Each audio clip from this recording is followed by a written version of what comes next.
푸틴 대통령이 이 도널드 트럼프 미국 대통령이 제시한 이 우크라이나 평화안을 수용할 수 없다, 이렇게 최후 통첩을 보냈습니다. 이로써 트럼프와 푸틴 간의 브로맨스도 완전히 깨졌고 미국의 대러시아 응징이 어떻게 이루어질 것인지 여기에 관심이 쏠리고 있습니다. 와이타임스가 지금 상황을 분석해 봤습니다. 지금 시작합니다.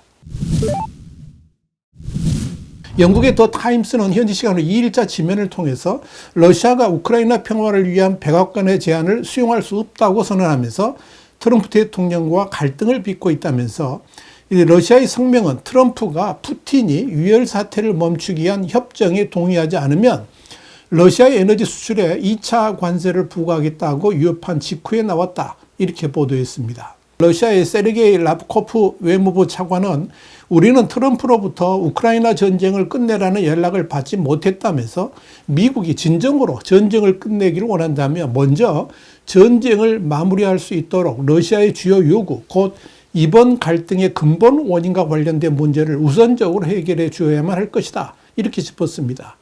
더 타임스 이와 관련해서 러시아가 말하는 근본 원인이란 친서방 성향인 우크라이나의 젤렌스키 대통령을 말하는 것으로, 러시아는 계속해서 젤렌스키가 아닌 새로운 선거를 통해 선출된 다른 대통령과 휴전을 논의하고 싶다는 의사를 강력하게 피력해 왔다, 이렇게 설명했습니다. 러시아는 또 장기적인 평화를 위한 휴전 조건으로 우크라이나의 북대서양 조약기구, 그러니까 나토 가입 포기, 러시아 점령지 내 우크라이나군 철수 등을 요구하고 있습니다. 트럼프 대통령이 러시아에 대한 태도를 강경하게 바꾼 상황에 공개된 라브코프 차관의 인터뷰는 러시아와 미국이 우크라이나 분쟁 해결을 둘러싸고 이견을 좁히지 못하고 있음을 보여줍니다.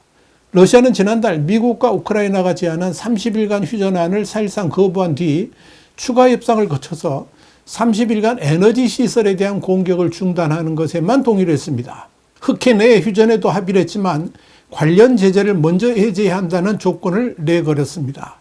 더 타임스는 이와 관련해서 러시아가 이미 트럼프의 30일 휴전안을 반대한 데다가 이번에 또다시 미국의 평화안을 전면 거부하고 나섬으로써 충동적인 것으로 유명한 트럼프의 분노를 불러일으킬 것은 확실해 보인다면서, 트럼프는 이미 러시아 측이 우크라이나의 협상 상대자로 젤렌스키가 아닌 새롭게 선출된 대통령이어야 한다고 요구했을 때 엄청난 분노를 표시한 적이 있었다라고 분석했습니다. 우크라이나는 자국의 헌법에 따라서 전쟁이 진행 중이었기 때문에 러시아의 침공이 시작된 2022년 이후 예정된 모든 선거들을 연기했습니다. 이에 대해 트럼프는 러시아가 젤렌스키가 아닌 새로운 대통령과 협상하겠다는 것은 사실상 휴전을 하지 않고 전쟁을 장기화하고자 하는 의도가 있다면서 강하게 반발한 바 있습니다.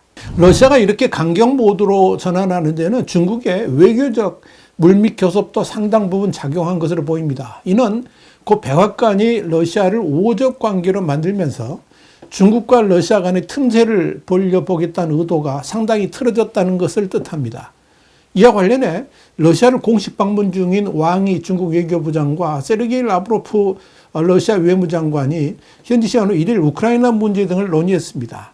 중국 외교부는 양국 수장이 이날 우크라이나 평화와 양국 관계 발전 등을 주제로 회담했다면서 라브로프 장관이 러시아는 위기의 근원 제거에 주안점을 두고 항구적인 유라시아 안보 프레임 구축에 힘쏟고 있다라고 말했다, 이렇게 밝혔습니다. 왕이 외교부장은 이어서 우크라이나 사태에 관한 중국이 일관된 입장을 설명한 뒤에 중국은 평화를 쟁취하는 데 이로 모든 노력을 지지한다면서 평화의 친구들 팀을 통해 계속해서 평화를 위한 국제적 컨센서스를 쌓고 위기의 정치적 해결을 위해 건설적 역할을 할 것이다, 이렇게 답했습니다. 여기서 왕이가 말한 평화의 친구들이라는 것은 중국의 주도하에 브라질, 이집트, 인도네시아, 남아프리카 공화국, 멕시코, 잠비아 등 글로벌 사우스, 그러니까 주로 남반구에 위치한 신흥국과 개도국을 통치하는 건데, 이 글로벌 사우스 국가들이 참여하는 우크라이나 관련 국제연대체를 의미합니다. 여기 대해서 라브로프 장관은 양국이 고위급 회담, 그러니까 중러 정상회담을 준비하는 맥락에서 양자 관계 구축 방안을 논의한다면서 푸틴 러시아 대통령과 시진핑 중국 국가주석이 만나면 전례 없이 높은 수준에 도달하고 모든 분야에서 계속 발전하는 양자 관계 발전에 언제나 특별한 활력을 준다, 이렇게 평가를 했습니다. 푸틴과 시진핑은 오는 5월 9일 모스크바에서 열리는 러시아의 제2차 세계대전 승리 80주년 기념 행사와 9월 3일 베이징에서 열리는 중국의 항일전쟁 승전 80주년 기념 행사에 서로를 초대했습니다. 라브로프 장관은 또 왕이 부장의 리아 노보스티 통신 인터뷰 내용을 언급하면서 그는 양국 간 포괄적 파트너십과 전략적 상호작용이 변수가 아니라 상수라는 점을 강조했다면서 이는 푸틴 대통령과 시진핑 주석이 정확히 우리에게 지도한 것이다. 이렇게 강조를 했습니다. 이를 보면 중국과 러시아 간의 외교적 벽을 쌓으려고 했던 미국의 모든 시도는 실패로 돌아갔고 더 이상 중러 양국 간의 결속을 미국이 방해한다는 것 자체가 불가능할 것임을 보여줍니다. 이는 우리 신문이 이미 예측을 했던 부분입니다. 러시아가 이렇게 미국이 제시한 우크라이나 평화를 전면 거부하고 나서자 트럼프 행정부는 분노로 들끓고 있습니다. 트럼프 행정부는 당초 4월에서 5월 안에 전쟁을 끝내겠다고 공언했지만 현재로서는 그럴 가능성은 희박하다는 것이 중론입니다.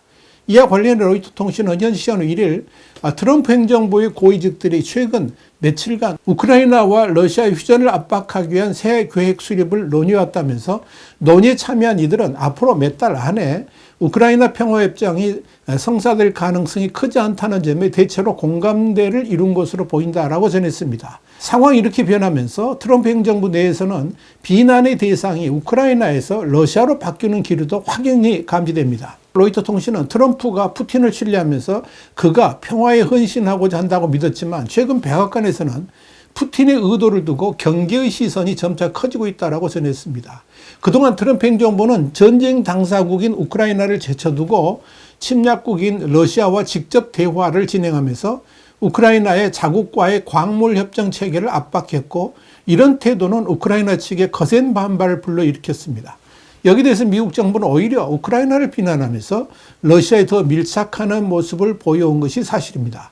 하지만 최근 며칠간 미국의 외교안보 고위 당국자들은 이 러시아에 대해서 점점 더 큰 좌절감을 토로하고 있습니다. 이에 따라 미 당국자들은 이 러시아 측의 협정 체계를 압박하기 위해서 러시아에 대한 추가 관세 등 경제적, 외교적 제재 방안을 집중 논의하고 있는 것으로 알려졌습니다.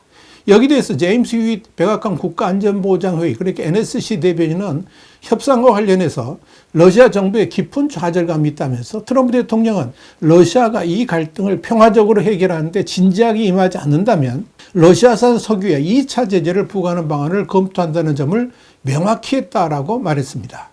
미래 간 충돌과 관련해서 푸틴 러시아 대통령의 해외 투자 경제협력 특사인 키릴 드미트리에프 러시아 직접투자펀드 그러니까 RDIF 대표가 이번 주 미국을 찾아서 스티브 위트코프 중동 특사와 만납니다. 도널드 트럼프 대통령이 우크라이나 휴전에 미온적 태도를 일관하고 있는 러시아에 대해서 인내심이 바닥나고 있다는 관측이 제기되고 있는 가운데 양국 특사간 만나면서 협상의 돌파구가 마련될지 주목됩니다.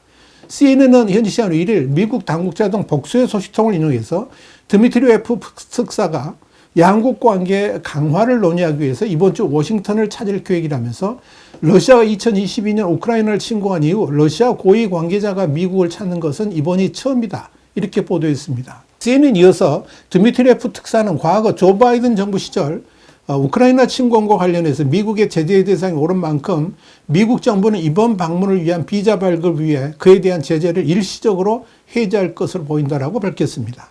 그러나 러시아 특사의 미국 방문에도 러시아의 태도가 근본적으로 변하지 않는다면 이 트럼프 대통령의 분노는 결국 푸틴을 향해서 폭발하게 될 것으로 예상됩니다.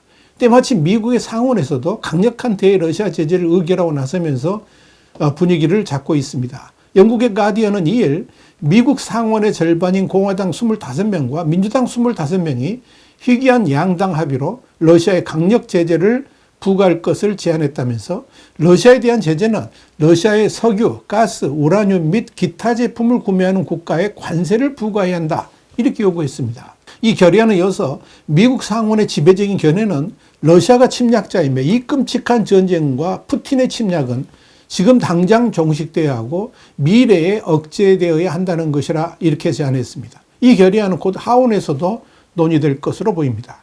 그렇다면 앞으로 어떻게 될까요? 여기에 대해서 텔레그라프는 2일 지정학 전략가인 마크 볼로린의 오피니언 글을 통해서 푸틴은 자신이 수많은 카드를 지우고 있다라고 말하지만 이는 완전한 허세다. 이렇게 말하면서 푸틴은 앞으로 더 이상 웃을 수만은 없을 것이다. 이렇게 결론 지었습니다. 저도 전적으로 동감입니다. 화이트하우스 국제정세 분석의 추국일이었습니다. 감사합니다.